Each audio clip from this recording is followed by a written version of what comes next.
Kamusta? May maganda kaming ikukwento sa inyo ngayong araw na ito. Tungkol ito sa pinagmulan ng isa sa pinakasikat na lugar sa Pilipinas, ang Chocolate Hills. Makinig kayo ha! Noong unang panahon, sa isla ng Bohol, mayroong isang higanteng mahilig dumalaw sa lupain ng mga tao. Ang pangalan niya ay si Arogo. Isang araw, nang naisipan niyang maglakad sa dalampasigan, nakakita siya ng isang bangkang walang sakay sa gitna ng dagat. Pinulot niya ito at nagtaka. Sino kaya ang sakay ng bangkang ito? Ang sabi ni Arogo. At dahil isa siyang higante, umalo ng malakas dahil lamang sa boses niya. Pakiusap! Biglang sabi ng isang maliit na boses. Galing ito sa isang babae, si Aloya. Huwag mo po sanang palakasin ang alon.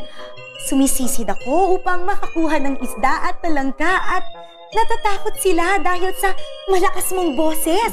Nagulat si Arogo dahil hindi natakot si Aloya sa kanya. At pakiusap, ibalik mo ang bangka ko, sabi pa sa kanya ni Aloya.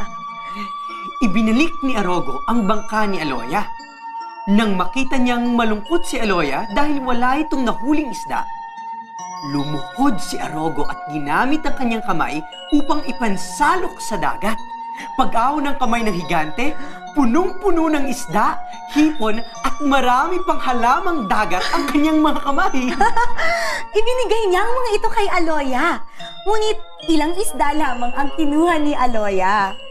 Kunin mo ng lahat ng yan, ang sabi ni Arogo. Maraming salamat, ngunit sapat na ito sa akin, ang sabi ni Aloya. Isang linggo ang lumipas at hinintay ni Arogo si Aloya sa bahagi ng dagat kung saan niya ito unang nakita. Nang dumating si Aloya, ngumiti ang higante. Maraming salamat sa tulong mo. Tumagal ng isang linggo ang mga isdang kinuha ko sa'yo, ang sabi ni Aloya. At inabot niya kay Arogo ang isang singsing na gawa sa gumamela. Napakagandang regalo! Bibigyan pa kita ng isda. Tumagal ng ilang buwan ang palitan nilang ito. Tinutulungan ni Arogo sa pangingisda si Aloya, samantalang napupuna naman ni Aloya ang pag-iisa ni Arogo. Hanggang sa isang araw, nakita ng mga taong bayan ang higanting nakikipag-usap kay Aloya. Dahil akala ng mga tao ay mapanganib ang lahat ng higante, nilusob nila ito dala ang mga sibat. Iligtas ka namin, Aloya! Iligtas ka namin! Oo! Sigaw ng mga tao! Handang ipukul ang kanilang mga sibat sa mabait na higante. Nang makita ni Aloya ang mga taong may dalang sibat, tumayo siya sa kanyang bangka at nagsusumigaw. Huwag ninyo siyang saktan! Kaibigan ko siya!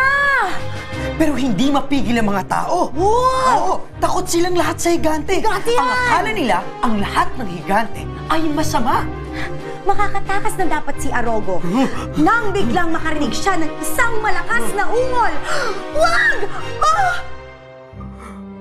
Natamaan ng isang sibat si Aloya. Hinarangan niya kasi ang isang sibat na tatama dapat kay Arogo. Pinulot ni Arogo ang katawan ni Aloya. At nang makitang wala na itong buhay, umiyak ng pagkalakas-lakas si Arogo. Dumagundong sa buong Bohol at umulan ng malalaking mga luha sa buong lupain.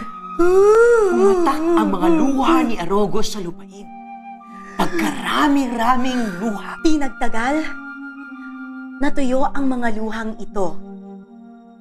At ito ngayon, ang nakikita natin bilang mga burol. Ang natuyong luha ni Arogo, ang siyang naging Chocolate Hills.